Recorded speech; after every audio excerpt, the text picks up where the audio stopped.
Let me say something uncomfortable. If you're between 30 and 45 right now, and you make money with your brain, you've probably had this thought recently.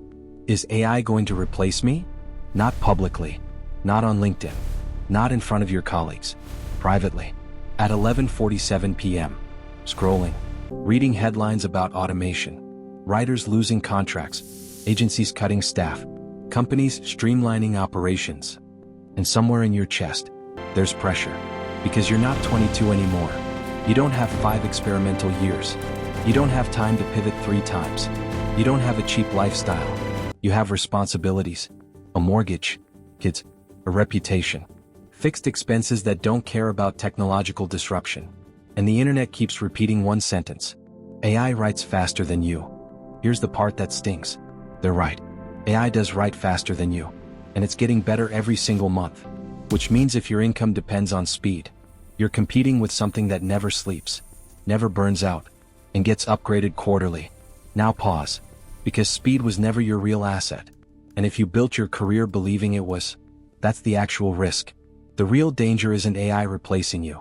It's you defending a model that was already fragile. Stay with me. Because in the next few minutes, we're going to separate 2 futures. The people who slowly compress their income over the next decade. And the ones who quietly build leverage that no algorithm can undercut. This isn't about hype. It's about trajectory. And at 35 or 40, trajectory matters more than talent. Right now there are 2 writers. Same age. Same skill level. Same starting income. 3 years from now, one is charging $50 per article. The other is billing $5,000 per strategy project. Same market. Same tools. Same AI. So what changed? Not talent. Not luck. Not even intelligence. What changed was positioning. And how they used AI. In this video I'm going to show you why AI is not killing writing. Why it's killing average writing. How small income upgrades compound into 6-figure gaps. And how to position yourself for Freelancing 2.0. But first, let's talk about Writer A and Writer B. Because one of them might be you. Writer A hears about AI. They panic. They open ChatGPT. They generate articles. They think, oh, this is good. Then they lower their rates. Because now, anyone can write. So they compete on price. $100 blog posts become $40. $40 becomes $25. Clients push back. Margins shrink. Stress increases. Writer A works more. Earns less. Now Writer B. Writer B sees AI. Same moment. Same headlines. But instead of thinking, this replaces me, they think, this multiplies me. They stop selling words. They start selling outcomes. Instead of I write blog posts, they say, I design content systems that generate leads. Instead of charging per word, they charge per result. AI drafts the base.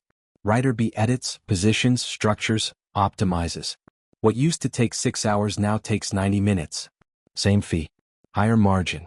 More clients. Less burnout. 3 years pass. Writer A is exhausted. Writer B has retainers, authority, case studies, referrals. Same starting point. Different mindset. Now let's quantify that. Because this is where it gets uncomfortable. Let's assume something modest. Nothing extreme. No viral success story. No unicorn startup fantasy. Writer A makes $3,000 per month freelancing. Writer B makes $6,000 per month after leveraging AI strategically. Difference. $3,000 per month. That's it. Not glamorous. Not headline worthy. Just one extra $100 per day. Doesn't sound dramatic. Until we stretch time. $3,000 per month equals $36,000 per year. Over 10 years? $360,000. Now here's where adults should pay attention.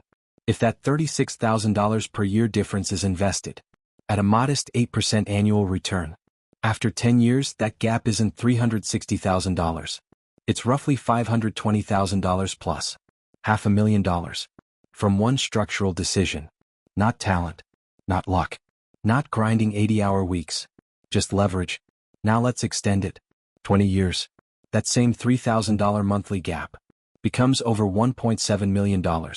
Read that again. One small positioning difference creates a 7-figure divergence. This is how quiet wealth is built. Not from hype. From trajectory. Now let's make it personal. At age 30, you ignore leverage. You focus on efficiency. You get better at delivering. At 35, you're proud of your client roster, but your income still resets every month.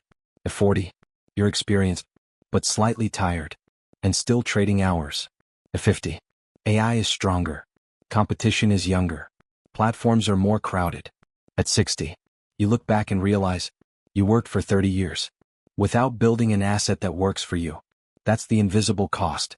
This is the difference between income and income engine. One pays you when you work.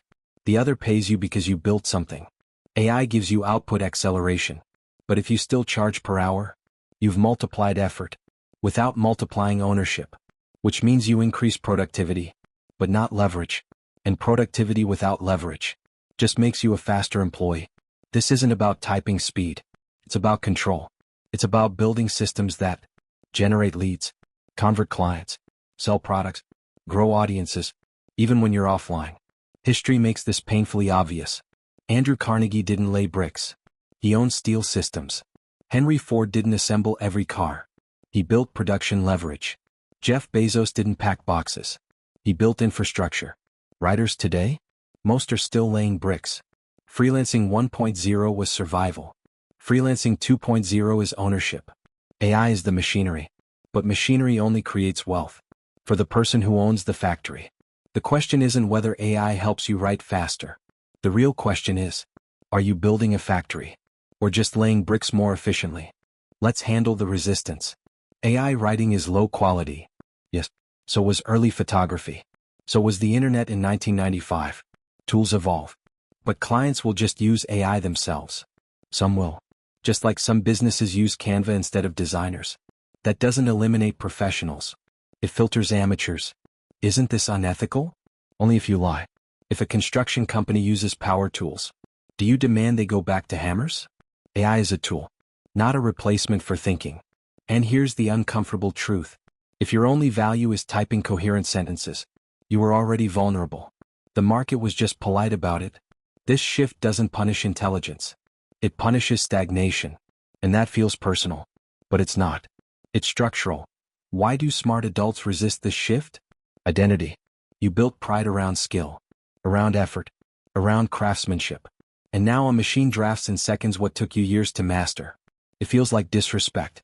But here's the deeper layer. Humans overvalue effort and undervalue leverage. You feel more deserving when you struggle. But the market doesn't pay for effort. It pays for outcomes. This is loss aversion at work. Psychologically, losing status feels worse than gaining income feels good. So instead of upgrading, many people retreat. They say, AI content is trash. Translation. I'm scared my advantage is shrinking. The mature move? Integrate. Don't compete with speed. Compete with judgment. Because AI can generate text. It cannot understand politics in a company. Read subtle market shifts. Craft nuanced positioning. Take responsibility. That's your lane. If you choose it, let's identify the real threat. It's not AI. It's commoditization. It's platforms normalizing $5 gigs. It's clients treating writers like interchangeable parts. It's content mills optimizing for volume over value. It's global bidding wars where the lowest price wins.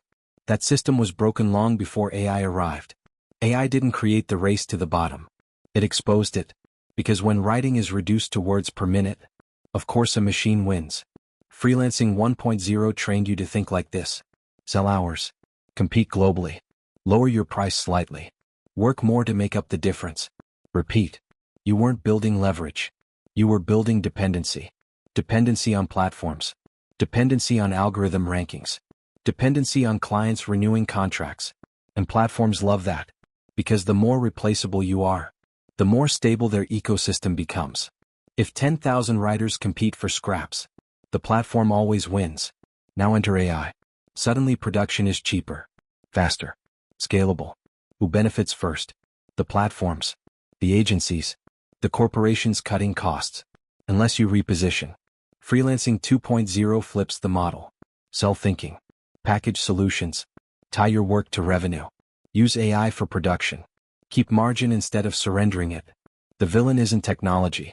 Technology is neutral. The villain is small positioning. It's defining yourself as someone who writes blog posts, instead of someone who builds inbound systems.